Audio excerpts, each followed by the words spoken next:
ಬಸವಲಿಂಗಾಯ ನಮಃ. ಸೃಷ್ಟಿಕರ್ತ ಲಿಂಗದೇವ ವಿಶ್ವಗುರು ಬಸವಣ್ಣನವರನ್ನು ಪೂಜ್ಯ ಶ್ರೀ ಮಹಾಜಗದ್ಗುರು ಲಿಂಗಾನಂದ ಸ್ವಾಮೀಜಿ ಹಾಗೂ ಪೂಜ್ಯ ಶ್ರೀ ಮಹಾಜಗದ್ಗುರು ಮಾತೆ ಮಹಾದೇವಿಯವರ ಅಡಿದಾವರಿಗಳಲ್ಲಿ ಶರಣಾರ್ಥಿ ಅರ್ಪಿಸುತ್ತಾ, ಇಲ್ಲಿ ನೆರೆದಿರ್ತಕ್ಕಂಥ ಎಲ್ಲ ಶರಣ ತಂದೆ ತಾಯಿಗಳಿಗೂ ಅನಂತ ಭಕ್ತಿಪೂರ್ವಕ ಶರಣಾರ್ಥಿಗಳು. ಕರಿಯ ನಿತ್ತಡೆವಲ್ಲೆ ಶಿರಿಯ ನಿತ್ತಡೆವಲ್ಲೆ ಹಿರಿದಪ್ಪ ರಾಜ್ಯವ ನಿತ್ತಡೆವಲ್ಲೆ ನಿಮ್ಮ ಶರಣರ ಸುಳ್ನುಡಿಯ ವಂದರಗಳಿಗಿತ್ತಡೆ ನಿತ್ಯ ಕಾರಣ ರಾಮನಾಥ, ನಿಮ್ಮ ನಿತ್ಯ ಕಾರಣ ರಾಮನಾಥ ಎನ್ನುವಂತೆ ಕರಿಯ ನಿತ್ತರೂ ಬೇಡ, ಶಿರಿಯ ನಿತ್ತರೂ ಬೇಡ, ಹಿರಿದಪ್ಪ ರಾಜ್ಯವನ್ನಿತ್ತರೂ ಬೇಡ, ಶರಣರ ಸುಳ್ನುಡಿಗೆ ಸಾಕಾಗಿತ್ತು ನಮಗೆ. ಆದ್ರೆ ನಮ್ಮನ್ನು ತಗೊಂಬಂದು ಇಲ್ಲಿ ಕುಂದಿಸ್ಬಿಟ್ರು. ತುಂಬಾ ಬೇಜಾರು ನಮಗೆ. ಇವಾಗ ನಾನ್ ತಗೊಂಡಿದ್ದ ವಚನ, ಕಲ್ಲು ದೇವರು ದೇವರಲ್ಲ, ಮಣ್ಣು ದೇವರು ದೇವರಲ್ಲ, ಮರದ ದೇವರು ದೇವರಲ್ಲ, ಪಂಚಲೋಹದಲ್ಲಿ ಮಾಡಿದ ದೇವರು ದೇವರಲ್ಲ, ಸೇತು ಬಂದ ರಾಮೇಶ್ವರ, ಗೋಕರ್ಣ, ಕಾಶಿ, ಕೇದಾರ ಮೊದಲಾದ ಅಷ್ಟಾಶಷ್ಟಿ ಕೋಟಿ ತೀರ್ಥಗಳಲ್ಲಿ ದೇವರು ದೇವರಲ್ಲ. ತನ್ನ ತಾನರಿದು ತಾನಾರೆಂದು ತಿಳಿದೊಡೆ ತಾನೇ ದೇವ ನೋಡ ಅಪ್ರಮಾಣ ಕೂಡಲ ಸಂಗಮ ದೇವ. ಕಲ್ಲು ದೇವರು ದೇವರಲ್ಲ, ಗೊತ್ತು ನಿಮಗದು. ಮಣ್ಣು ದೇವರು ದೇವರಲ್ಲ, ಮರದ ದೇವರು ದೇವರಲ್ಲ. ಇದಕ್ಕೆ ನಮ್ಮ ಹಳ್ಳಿಗಳಲ್ಲಿ ಇಲ್ಲೆಲ್ಲ ಇರೋರು ಕುಂತಿದ್ದಾರೆ, ಅವ್ರಿಗೆ ಗೊತ್ತಿರುತ್ತೆ. ಒಂದು ಭಜನಿ ಪದ ಇದೆ, ಅದು ಒಂದು ನುಡಿ ಆರ್ತಿ ನಾನು. ಎಲ್ಲೋ ಹುಡುಕಿದೆ ಇಲ್ಲದ ದೇವರ ಕಲ್ಲು ಮಣ್ಣುಗಳ ಗುಡಿಯೊಳಗೆ, ಎಲ್ಲೋ ಹುಡುಕಿದೆ ಇಲ್ಲದ ದೇವರ ಕಲ್ಲು ಮಣ್ಣುಗಳ ಗುಡಿಯೊಳಗೆ, ಎಲ್ಲಿ ಇಲ್ಲೇ ಇರುವ ಪ್ರೀತಿ ಸ್ನೇಹಗಳ, ಇಲ್ಲೇ ಇರುವ ಪ್ರೀತಿ ಸ್ನೇಹಗಳ ಗುರುತಿಸದಾದೆನು ನಮ್ಮೊಳಗೆ, ಗುರುತಿಸದಾದೆನು ನಮ್ಮೊಳಗೆ ಅಂತ ಒಂದು ಭಜನೆ ಪದ ಆಡ್ತಾರೆ. ಇದು ಸ್ವಲ್ಪ, ಈ ಕಲ್ಲು ದೇವರು ದೇವರಲ್ಲ, ಮಣ್ಣು ದೇವರು ದೇವರಲ್ಲ, ಮರದ ದೇವರು ದೇವರಲ್ಲ, ಪಂಚಲೋಹದಲ್ಲಿ ಮಾಡಿದ ದೇವರು ದೇವರಲ್ಲ, ಅಷ್ಟಾಶಿಷ್ಟಿ ಕೋಟಿ ತೀರ್ಥಗಳಲ್ಲಿ ದೇವರು ದೇವರಲ್ಲ, ತನ್ನ ತಾನರಿದು ತಾನಾರೆಂದು ತಿಳಿದಡೆ ತಾನೇ ದೇವ ನೋಡ. ಇಷ್ಟು ಹೇಳೋದಕ್ಕೆ ಇವನ್ನೆಲ್ಲ ಎಕ್ಸಾಂಪಲ್ ಕೊಡ್ಬೇಕಾಯ್ತು ಬಸವಣ್ಣವರು. ಈಗ ತನ್ನ ತಾನರಿದು ತಾನಾರೆಂದು ತಿಳಿದಡೆ ತಾನೇ ದೇವ ನೋಡ, ನನ್ನ ಟಾಪಿಕ್ ಅದು. ನೋಡೋಣ ಏನೇನಿದೆ ಅಂತ. ಅಂದ್ರೆ ತನ್ನ ತಾನರಿದು ತಾನಾರೆಂದು ತಿಳಿದೊಡೆ ತಾನೇ ದೇವ ನೋಡ ಅಂದ್ರೆ ತನ್ನನ್ನ ನೋಡಿಕೊಳ್ಳುವುದು ಮತ್ತು ಅರಿತುಕೊಳ್ಳೋದಾಗಿದೆ. ನಮ್ಮ ನೋಡಿಕೊಳ್ಳಲು ಮತ್ತು ಅರಿತುಕೊಳ್ಳಲು ನಾವು 9 ಆಯಾಮಗಳನ್ನ ಜೀವನದಲ್ಲಿ ಅಳವಡಿಸ್ಕೊಳ್ಬೇಕು. ಆಲ್ಮೋಸ್ಟ್ ಇಲ್ಲಿ ನಾನು ಹೇಳ್ಬೇಕಂದ್ರೆ ನಾವಂತೂ ಅಳವಡಿಸ್ಕೊಂಡಿಲ್ಲ. ನಾ ಹೇಳೋದ್ರಲ್ಲಿ 2-3 ಪಾಯಿಂಟ್ ಅಳವಡಿಸ್ಕೊಂಡಿರ್ಬೋದು ಅಷ್ಟೇ. ಆ 9 ಆಯಾಮಗಳು ಯಾವ್ಯಾವಂತ ನೋಡೋಣ ಈಗ. ಅಹಂಕಾರವನ್ನ ಮೀರುವುದು, ಟ್ರಾನ್ಸೆಂಡಿಂಗ್ ದ ಈಗೋ, ತನ್ನೊಳಗಿನ ಮರೆವಿನ ಕತ್ತಲನ್ನು ಮತ್ತು ಅರಿವಿನ ಬೆಳಕನ್ನು ನೋಡಿಕೊಳ್ಳುವುದು. 3ನೇದ್ದು ವಿಶ್ವದ ಸತ್ಯಗಳನ್ನ ಗ್ರಹಿಸುವುದು. 4ನೇದ್ದು ವಿಶ್ವದ ಮತ್ತು ದೇಹದ ರಚನೆಯ ಅಗಾಧತೆಯನ್ನ ತಿಳಿಯುವುದು. 5ನೇದ್ದು ತನ್ನೊಳಗಿನ ಸೃಷ್ಟಿಕರ್ತನ ಚೈತನ್ಯ ಶಕ್ತಿಯನ್ನ ಗುರುತಿಸುವುದು. 6ನೇದ್ದು ಜ್ಞಾನೋದಯದ ಮಾರ್ಗವಾಗಿ ಸ್ವಯಂ ಅರಿವು. 7ನೇದ್ದು ಆಂತರಿಕ ಸತ್ಯಗಳನ್ನ ಅರ್ಥ ಮಾಡ್ಕೊಳ್ಳೋದು. 8ನೇದ್ದು ಅಂತರಂಗದ ದೈವಿಕತೆಯನ್ನ ಗುರುತಿಸುವುದು. 9ನೇದ್ದು ಬ್ರಹ್ಮಾಂಡದೊಂದಿಗೆ ಏಕತೆ. ಈಗ ಒಂದೊಂದಾಗಿ ವಿವರಣೆ ಮಾಡ್ಕೊಂತ ಹೋಗ್ತೀನಿ ನಾನು. 1ನೇದ್ದು ಅಹಂಕಾರವನ್ನ ಮೀರುವುದು, ಟ್ರಾನ್ಸೆಂಡಿಂಗ್ ದ ಈಗೋ ಅಂದ್ರೆ ಅಮ್ಮುಗೆ ರಾಯಮ್ಮನವರು ಇಲ್ಲಿ ಒಂದು ವಚನದಲ್ಲಿ ಹೇಳ್ತಾರೆ, ಎನ್ನ ಕಣ್ಣೊಳಗಣ ಕಟ್ಟಿಗೆಯ ಮುರಿಯುವವರಾರನೂ ಕಾಣೆ, ಎನ್ನ ಕಾಲೊಳಗಣ ಮುಳ್ಳ ತೆಗೆಯುವವರಾರನೂ ಕಾಣೆ, ಎನ್ನ ಅಂಗದಲ್ಲಿದ್ದ ಅಹಂಕಾರವ ಸುಡುವವರಾರನೂ ಕಾಣೆ, ಎನ್ನ ಮನದಲ್ಲಿಪ್ಪ ಮಾಯ ಪ್ರಪಂಚವ ಕೆಡಿಸುವವರಾರನೂ ಕಾಣೆನಯ್ಯ, ಆದ್ಯರ ವೇದ್ಯರ ವಚನಗಳಿಂದ ಅರಿದೇವೆಂಬುವರು ಅರಿಯಲಾರರು ನೋಡ. ಎನ್ನ ಕಣ್ಣೊಳಗಣ ಕಟ್ಟಿಗೆಯ ನಾನೇ ಮುರಿಯಬೇಕು, ಎನ್ನ ಕಾಲೊಳಗಣ ಮುಳ್ಳ ನಾನೇ ತೆಗೆಯಬೇಕು, ಎನ್ನ ಅಂಗದಲ್ಲಿಪ್ಪ ಅಹಂಕಾರವ ನಾನೇ ಸುಡಬೇಕು, ಎನ್ನ ಮನದಲ್ಲಿಪ್ಪ ಮಾಯಾ ಪ್ರಪಂಚವ ನಾನೇ ಕಳಿಯಬೇಕು, ಅಮುಗೇಶ್ವರ ಲಿಂಗವ ನಾನೇ ಅರಿಯಬೇಕು ಎನ್ನುವಂತೆ ನಮ್ಮಲ್ಲಿರ್ತಕ್ಕಂಥ ಎಲ್ಲ ಅಹಂಕಾರವನ್ನಾಗಿರ್ಬೋದು, ಯಾವುದೇ ಎಲ್ಲ ನೆಗೆಟಿವ್ ಥಿಂಕಿಂಗ್ಗಳನ್ನೆಲ್ಲ ನಾವೇ ತೆಗೆದಾಕ್ಬೇಕು, ಯಾರು ತೆಗಿಯೋಕ್ಕಾಗಲ್ಲ ಅವನ್ನ. ಅಹಂಕಾರವನ್ನ ಮೀರುವುದು ಅಂದ್ರೆ ಮೂಲಭೂತವಾಗಿ ನಾನು ಅನ್ನೋದನ್ನ ನಾವು ಅಂತ ಪರಿವರ್ತನೆ ಆಗ್ಬೇಕು, ನನ್ನದು ಅನ್ನೋದಕ್ಕಿಂತ ನಮ್ಮದು ಅಂತ ಪರಿವರ್ತನೆ ಆಗ್ಬೇಕು. ನಾನು ಎಂಬ ಅಹಂಕಾರವನ್ನ ಬಿಟ್ಟು ಹೋದಾಗ ಅಹಂಕಾರವನ್ನ ಮೀರಲು ಸಾಧ್ಯವಾಗ್ತದೆ. ಆಗ ಸ್ವಯಂ ಅತೀತತೆ, ಸ್ವಯಂ ಅರಿವಿಕೆ ಮತ್ತು ಆತ್ಮಾತೀತತೆ ಸ್ಥಿತಿಗೆ ನಾವು ತಲುಪಲು ಸಾಧ್ಯವಾಗ್ತದೆ. ಇದರಿಂದ ವಿಶ್ವವೆಲ್ಲ ಒಂದು, ನಾವೆಲ್ಲ ಒಂದು ಭಾವದಿಂದ ಎಲ್ಲದರೊಂದಿಗೆ ತೊಡಗಿಸಿಕೊಳ್ಳಲು ಸಾಧ್ಯವಾಗುತ್ತದೆ. ಎನಗಿಂತ ಕಿರಿಯರಿಲ್ಲ, ಶಿವಭಕ್ತರಿಗಿಂತ ಹಿರಿಯರಿಲ್ಲ, ನಿಮ್ಮ ಪಾದ ಸಾಕ್ಷಿಯನ್ನ ಮನಸ್ಸಾಕ್ಷಿ ಕೂಡಲ ಸಂಗಮ ದೇವ ಎನಗಿದೆ ದಿವ್ಯ ಎಂಬ ಭಾವದಿಂದ ಸಮಾಜಮುಖಿಗಳಾಗ್ತೀವಿ ನಾವು. ಇನ್ನು 2ನೇ ಪಾಯಿಂಟ್, ತನ್ನೊಳಗಿನ ಮರೆವಿನ ಕತ್ತಲನ್ನು ಮತ್ತು ಅರಿವಿನ ಬೆಳಕನ್ನು ನೋಡಿಕೊಳ್ಳುವುದು. ಬಸವಣ್ಣವರು ಒಂದು ವಚನ ಹೇಳ್ತಾರೆ, ನಮ್ಮೊಳಗಿನ ಕತ್ತಲನ್ನು ಮತ್ತು ಅರಿವಿನ ಬೆಳಕನ್ನು ಹೇಗೆ ನೋಡಿಕೊಳ್ಬೇಕು ಅಂತ. ಜ್ಞಾನದ ಗಮನವ ಸಹಜದ ಉದಯದಲ್ಲಿ ಏನೆಂದರೆ ಏನು,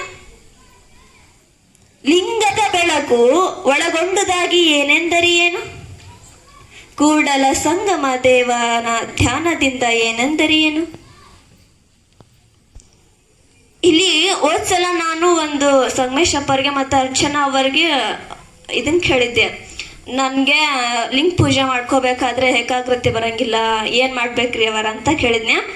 ಸಂಗಮೇಶಪ್ಪ ಅವರು ತಮಗೆ ತಿಳಿದಷ್ಟು ಹೇಳಿ ಅರ್ಚನಾ ಅವ್ರನ್ನ ಕೇಳುವಾಗ ಅವ್ರು ಹೇಳ್ತಾರಂತ ಕಳಿಸಿದ್ರು.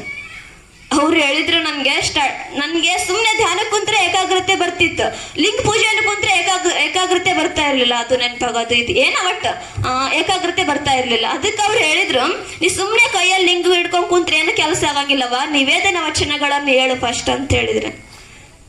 ನಿವೇದನೆ ವಚನಗಳನ್ನ ನಾನು ಅವ್ರಿಗೆ ಹೇಳಿದೆ, ಬಂದಿಲ್ಲ ಇಲ್ಲ ಅರ್ಚನಾ ಅವರು, ನಾನು ಅವ್ರಿಗೆ ಹೇಳಿದೆ, ನೀನು ನಿವೇದನ ವಚನಗಳನ್ನು ಹೇಳು, ಮುಂದಿನ ತಿಂಗಳು ಬಂದಾಗ ನಿನಗೇನು ಅನುಭವ ಆಗುತ್ತಂತ ಅದು ನನಗೆ ವಾಪಸ್ ಹೇಳು ಅಂತ ಹೇಳಿದ್ರು ಅವರು. ಓಕೆ ಅಂತ ಹೇಳಿದ್ನೆ, ಆದ್ರೆ ಹೇಳಕ್ ಅವ್ರು ಬಂದೇ ಇಲ್ಲ, ಯಾವಾಗಾದ್ರೂ ಭೇಟಿ ಆದಾಗ ಹೇಳ್ತೀನಿ ನಾನು.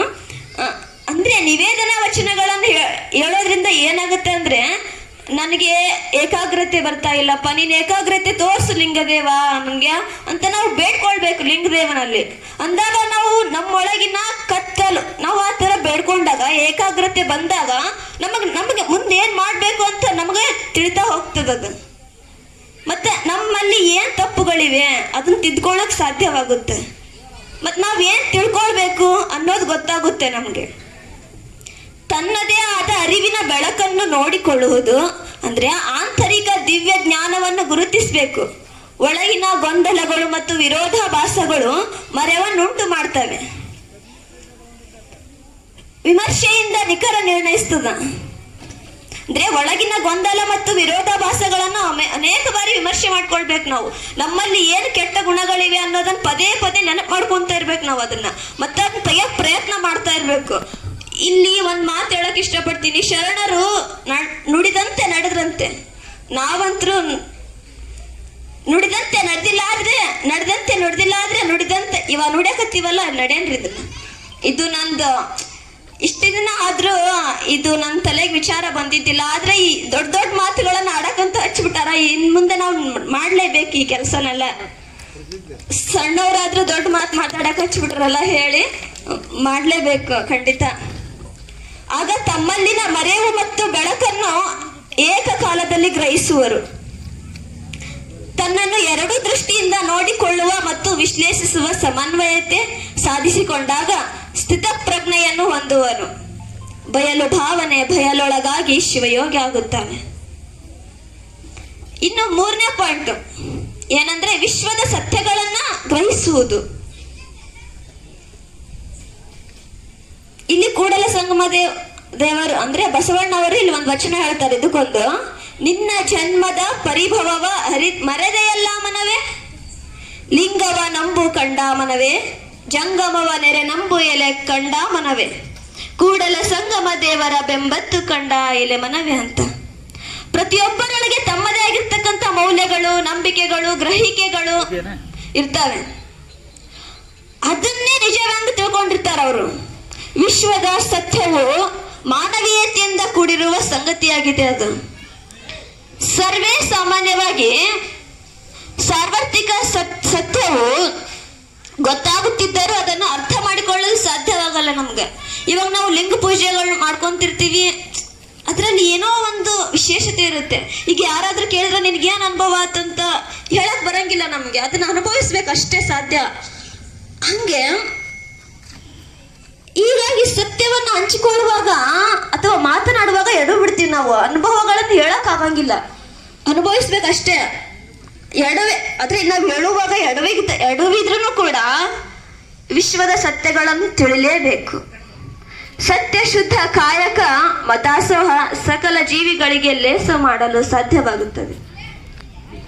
ಇನ್ನು 4ನೇ ಪಾಯಿಂಟ್, ವಿಶ್ವದ ಮತ್ತು ದೇಹದ ರಚನೆಯ ಅಗಾಧತೆಯನ್ನು ತಿಳಿಯುವುದು. ನೋಡ್ರಿ, ಇಲ್ಲಿ ಇದು ಒಂದು ವಿಶೇಷವಾಗಿರ್ತಕ್ಕಂಥ ಪಾಯಿಂಟ್. ವಿಶ್ವದ ಮತ್ತು ದೇಹದ ಅಗಾಧತೆಯನ್ನ ತಿಳಿಯುವುದು. ಬ್ರಹ್ಮಾಂಡದಲ್ಲಿ 20,000 ಕೋಟಿ ಗ್ಯಾಲಕ್ಸಿಗಳಿವೆ. ಎಷ್ಟು 20,000 ಕೋಟಿ. 3,500 ನಿಹಾರಿಕೆಗಳಿವೆ. 1 ಟ್ರಿಲಿಯನ್ ನಕ್ಷತ್ರಗಳಿವೆ. ಮಿಲಿಯನ್ ಗ್ರಹಗಳಿವೆ. ನಿಗದಿತ ಚಲನೆ ಇದೆ. ನಿರ್ದಿಷ್ಟ ಕಕ್ಷೆಗಳಿವೆ. ಒಳ ಹೊರಗೆ ವಿಶ್ವಶಕ್ತಿ ತುಂಬಿದೆ. ದೇಹದಲ್ಲಿ 37.2 ಟ್ರಿಲಿಯನ್ ಜೀವಕೋಶಗಳಿವೆ. 35 ಟ್ರಿಲಿಯನ್ ರಕ್ತ ಕಣಗಳಿವೆ. 1 ಸೆಕೆಂಡಿಗೆ ಇಲ್ಲಿ ನೋಡಿ ಅದ್ಭುತ ಏನಂದ್ರೆ, ನಮ್ಮ ದೇಹದೊಳಗೆ 1 ಸೆಕೆಂಡ್ಗೆ 2.4 ಮಿಲಿಯನ್ ಹೊಸ ರಕ್ತ ಕಣಗಳು ಉದ್ಭವಿಸ್ತವೆ ನಮ್ಮ ದೇಹದಲ್ಲಿ. ಮತ್ತೆ 72,000 ನಾಡಿಗಳಿವೆ. ಹೀಗೆ ಅದ್ಭುತ ರಚನೆ ನಮ್ಮೊಳಗೇನೆ ಇದೆ. ಇಲ್ಲಿ ಹೊರ ಪ್ರಪಂಚ ನಿಂತರೆ ಪ್ರಳಯ, ಹೊರ ಪ್ರಪಂಚ ನಿಂತರೆ ಮರಣ. ಅಂದ್ರೆ ಬ್ರಹ್ಮಾಂಡ ಏನಾದ್ರೂ ಪ್ರಳಯ ಆದ್ರೆ ಅದು ಬ್ರಹ್ಮಾಂಡಕ್ಕೆ ಏನಾದ್ರೂ ಆದ್ರೆ ಪ್ರಳಯ, ಪಿಂಡಾಂಡಕ್ಕೆ ಏನಾದ್ರೂ ಆದ್ರೆ ಮರಣ. ಇನ್ನು ಹೀಗೆ ನೋಡ್ತಾ ಹೋದ್ರೆ ನಾವು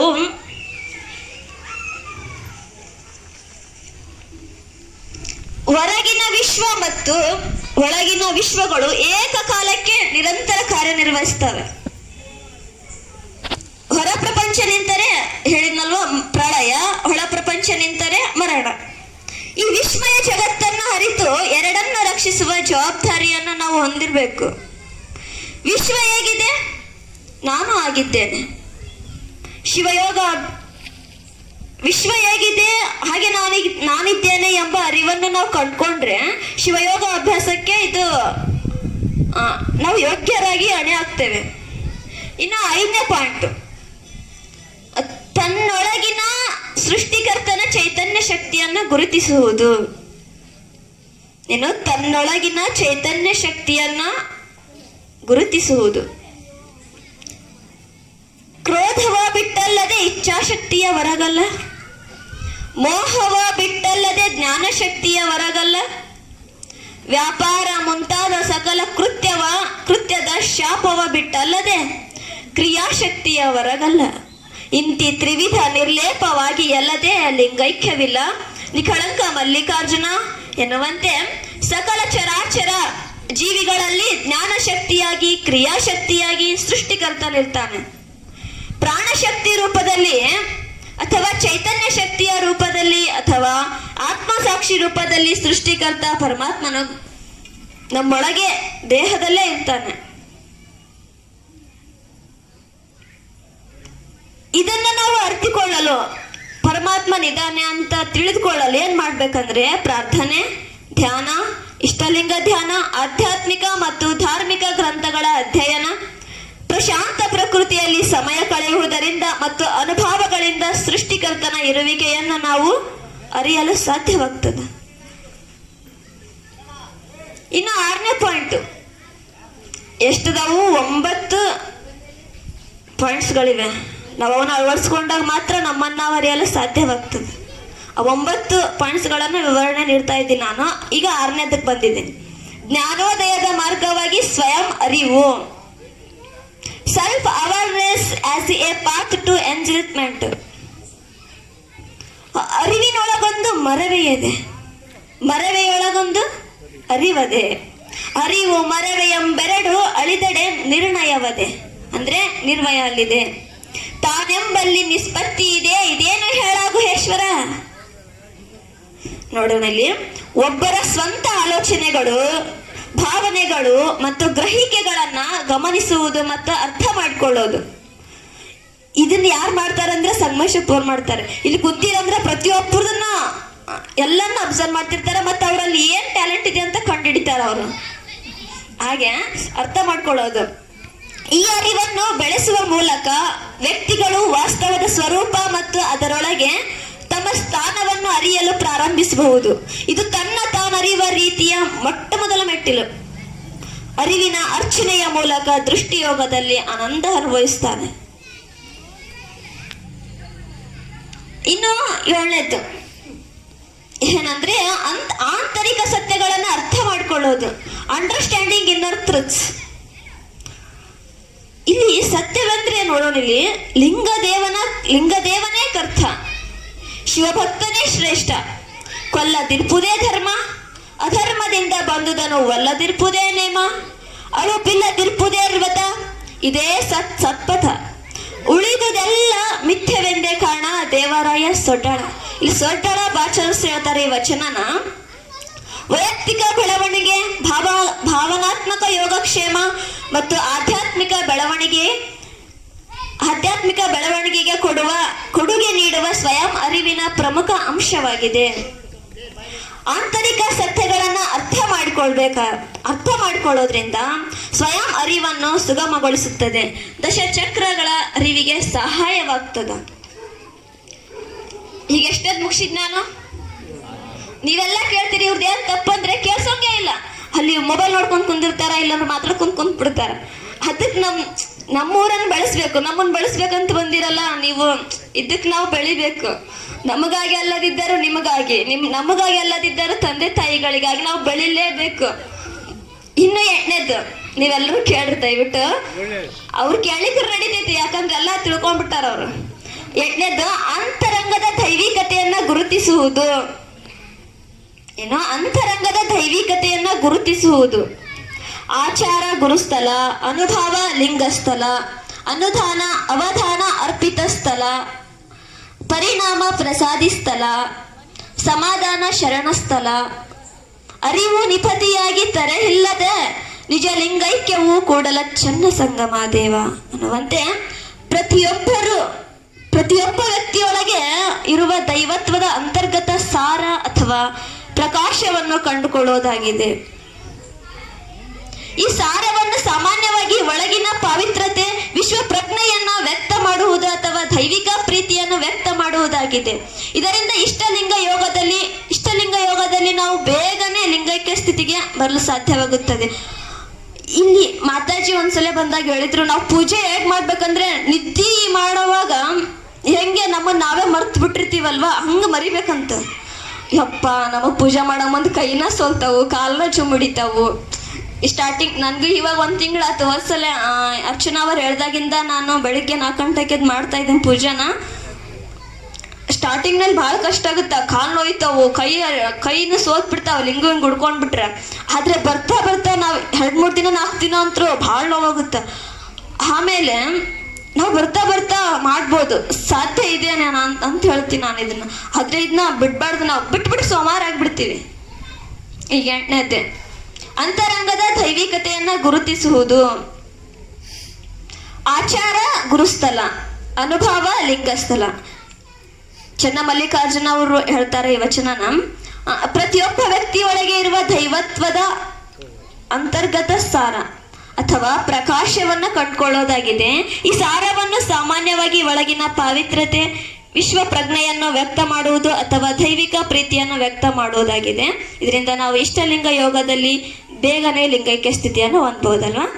ಹಾಗೆ 9ನೇ ಪಾಯಿಂಟ್ ಏನಂದ್ರೆ ಬ್ರಹ್ಮಾಂಡದೊಂದಿಗೆ ಏಕತೆ. ಬಯಲು ಬಯಲನೇ ಬಿತ್ತಿ, ಬಯಲು ಬಯಲನೇ ಬೆಳೆದು, ಬಯಲು ಬಯಲಾಗಿ ಬಯಲಾಯಿತಯ್ಯ. ಬಯಲ ಜೀವನ, ಬಯಲ ಭಾವನೆ, ಬಯಲು ಬಯಲಾಗಿ ಬಯಲಾಯಿತಯ್ಯ. ನಿಮ್ಮ ಪೂಜಿಸಿದವರು ಮುನ್ನವೇ ಬಯಲಾದರು, ನಾನಿಮ್ಮ ನಂಬಿ ಬಯಲಾದೆ ಗುಹೇಶ್ವರ.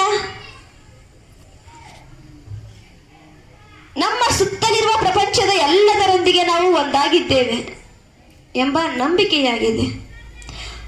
ಬಾಹ್ಯ ಪ್ರಪಂಚದಿಂದ ದೇಹದತ್ತ, ದೇಹದಿಂದ ಮನಸ್ಸಿನತ್ತ, ಮನಸ್ಸಿನಿಂದ ಜೀವಾತ್ಮದತ್ತ, ಜೀವಾತ್ಮದಿಂದ ವಿಶ್ವಾತ್ಮದತ್ತ, ವಿಶ್ವಾತ್ಮದಿಂದ ವಿಶ್ವಾತೀತ ಆತ್ಮದತ್ತ ಪಯಣದ ಮೂಲಕ ಬ್ರಹ್ಮಾಂಡದೊಂದಿಗೆ ಏಕತೆಯನ್ನು ಸಾಧಿಸಲು ಸಾಧ್ಯವಾಗುತ್ತದೆ. ಇದರಿಂದ ಲಿಂಗಾಂಗ ಸಾಮರಸ್ಯ ಶೀಘ್ರ ಮತ್ತು ಸುಲಭವಾಗಿ ಸಾಧ್ಯವಾಗುತ್ತದೆ.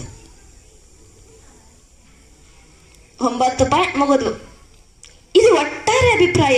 ಇದರಿಂದ ನಾವೇನ್ ತಿಳ್ಕೊಂತೀವಿ ಅನ್ನೋದು ನೋಡೋಣ. ಈಗ ವ್ಯಕ್ತಿ ಸತ್ಯಶೀಲ ನಡವಳಿಕೆಯಿಂದ ಸದಾಚಾರ ಆಚರಣೆಯಿಂದ ಅನುಭಾವಿಯಾಗಿ, ಅನುಭಾವದಿಂದ ಜ್ಞಾನವಂತನಾಗಿ, ಜ್ಞಾನದಿಂದ ಮನೋಲಯನಾಗಿ, ಮನೋಲಯ ಸ್ಥಿತಿಯೇ ಮಹಾಘನವಾಗಿದೆ. ಮಹಾಘನ ಎಂದರೆ ಪರಶಿವ ಸ್ವರೂಪವಾಗಿದೆ. ಪರಶಿವ ಸ್ವರೂಪನಾಗಿರುವವನೇ ನಿಜೈಕ್ಯನು. ಸತ್ಯ, ಸದಾಚಾರ, ಅನುಭವ, ಜ್ಞಾನ, ಮಹಾಜ್ಞಾನ, ಮನೋಲಯ, ಮಹಾಗಣ ಇವೆಲ್ಲವೂ ಒಂದಕ್ಕೊಂದು ಅವಿನಾಭಾವ ಸಂಬಂಧವನ್ನು ಹೊಂದಿವೆ. ಸತ್ಯದಿಂದ ನಿಜೈಕ್ಯದವರೆಗಿನ ಸರಪಳಿಯಲ್ಲಿ ಒಂದು ಕಳಚಿಕೊಂಡರೂ ನಿಜೈಕ್ಯ ಹಂತವನ್ನು ತಲುಪಲು ಸಾಧ್ಯವಿಲ್ಲ. ಇವೆಲ್ಲ ಸಾಮಾನ್ಯನ ಪಾಲಿಸಲು ಸಾಧ್ಯವಾಗುವ ಸರಳ ಆಚರಣೆಗಳು. ಇವನ್ನೇನು ಅವರೇ ಮಾಡ್ಬೇಕಂತ ನೇಮಿಲ್ಲ, ಯಾರಾದ್ರೂ ಮಾಡ್ಬೋದು. ಜನಸಾಮಾನ್ಯನಿಗೂ ಆಗುವ ಸುಲಭದ ಅನುಭವಗಳು ಸಾಮಾನ್ಯ ವ್ಯಕ್ತಿಯ ಗುರುತ್ವಕ್ಕೆ, ಲಿಂಗತ್ವಕ್ಕೆ, ಜಂಗಮತ್ವಕ್ಕೆ ಏರಲು ಸರಳ ಮಾರ್ಗವಾಗ್ತದ. ಇಲ್ಲಿ ನಮ್ಮ ತನ್ನ ತಾನರಿದು ತಾನಾರೆಂದು ತಿಳಿದೊಡೆ ತಾನೇ ದೇವ ನೋಡ. ಇದನ್ನೇನಾದ್ರೂ ನಮ್ಮ ಜೀವನದಲ್ಲಿ ನಾವು ಒಮ್ಮೆಯಾದ್ರೂ ನಮ್ಮನ್ನ ಅರ್ಥಕೊಂಡ್ಬಿಟ್ರೆ ಮತ್ತೆ ನಾವು ಈ ಭಾವಬಂಧನಗಳಿಗೆಲ್ಲ ಸಿಲುಕೋದಿಲ್ಲ. ನೀವೆಲ್ಲ ಅರಿತುಕೊಳ್ಳೋಣಂತ. ಮತ್ತೆ ನಾವು ಅರಿತುಕೊಳ್ಬೇಕಂದ್ರೆ ನಿಮ್ದಂತೂ ಅವಶ್ಯಕತೆ ನಮ್ಗೆ ತುಂಬಾನೇ ಇದೆ. ನೀವು ಅಪ್ಪಾಜಿ ಹೇಳಿದ್ರಲ್ವ, ಈಗ ಈ ತರ ನಾವು ಸಾಮೂಹಿಕವಾಗಿ ಲಿಂಗ ಪೂಜೆಯನ್ನು ಮಾಡೋದೇ ಬೇರೆ, ವೈಯಕ್ತಿಕವಾಗಿ ಮಾಡೋದೇ ಬೇರೆ. ಸಾಮೂಹಿಕವಾಗಿ ಮಾಡೋದ್ರಿಂದ ಏನೋ ಒಂದು ಆನಂದ. ನಾವು ಸಾಮೂಹಿಕವಾಗಿ ತಿಂಗಳಿಗಾದ್ರೂ ವಾರಕ್ಕಾದ್ರೂ ಮಾಡ್ತಾನೆ ಇರ್ಬೇಕಂತ ಹೇಳ್ತಾ, ಇದಕ್ಕೆ ತಾವೆಲ್ಲರೂ ನಮಗೆ ಆದರ್ಶಪೂರ್ವಕವಾಗಿ ಇರ್ಬೇಕಂತ ಕೇಳ್ತಾ, ನನಗೆ ಮಾತನಾಡಲು ಅವಕಾಶ ಮಾಡಿಕೊಟ್ಟಿರ್ತಕ್ಕಂಥ ಎಲ್ಲ ಶರಣ ತಂದೆ ತಾಯಿಗಳಿಗೆ ಅನಂತ ಭಕ್ತಿಪೂರ್ವಕ ಶರಣಾರ್ಥಿಗಳು.